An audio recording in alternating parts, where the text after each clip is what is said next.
My mom used to always tell me, don't judge what you don't understand. So it didn't sit well with me that I disabled Bixby before even giving it a fair shot. Bixby has become the target of a lot of hate and criticism since its initial release, and I'm guilty for letting the negative reviews affect my opinion. Over the past 7 days, I re-enabled Bixby and made a conscious effort to thoroughly use and learn its different features. These are the 6 things I learned during that time span. What are the most useful features? Which features are not so great? Did I disable it again after 7 days? Watch the rest of this video to find out. Let's go.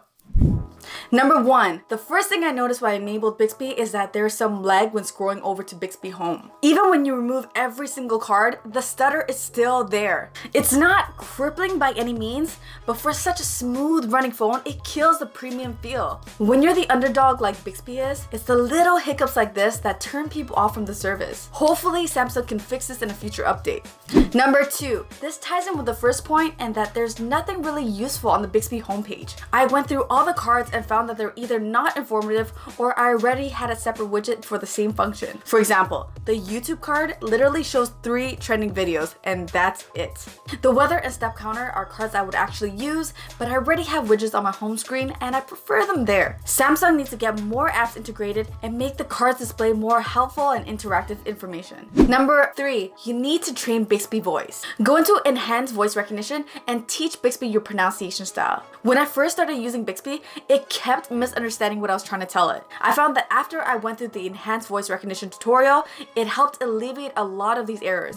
Number 4, dictation with Bixby is actually super useful. With the keyboard open, you can hold down the Bixby button and it will dictate anything you say. I didn't realize how useful this feature was at first, but I went grocery shopping and I had a few items in one hand. I received a message from my husband and with the other hand, I was able to open his message, click the enter message box, hold down the Bixby button and just dictate my message back to him. No typing necessary.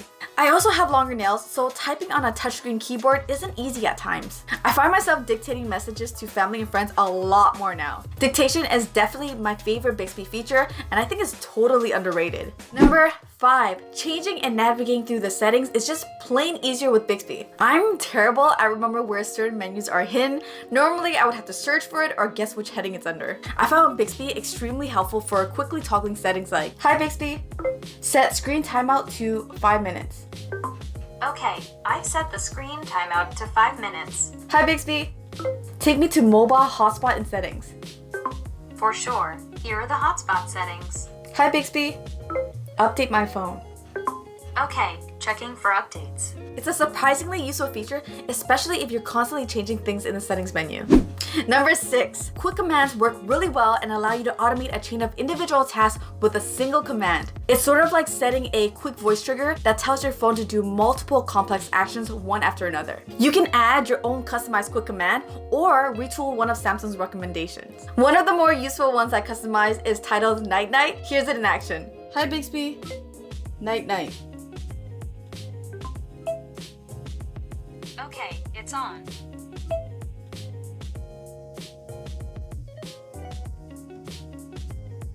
Actually, we have the most current versions for all our apps from Google Play Store. Okay, optimizing now.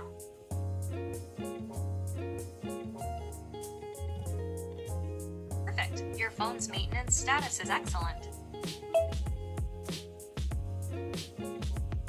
Done. I've set an alarm for 9 hours 24 minutes from now. Done. Do not disturb is on.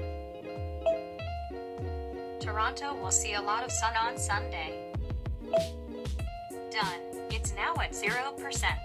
Seriously, how cool is that? There you have it, the 6 things I learned after using Bixby for a week. So what's the verdict after my time with Bixby? I'll be honest, it can actually be very useful. There are some great features like dictation and quick commands, but there are also a lot of features that need to be polished. You have to keep in mind, Bixby is like an infant and it'll only get better as Samsung continues to update it. I am definitely turning off Bixby homepage as I cannot stand the stutter, but I will be keeping Bixby voice activated. I'm intrigued by Bixby and I want to see how else I can get more usage out of it. One final point I want to make is that Google Assistant is still king for all things web-based. Bixby, on the other hand, works well for manipulating your phone. There is absolutely nothing wrong with having both assistants.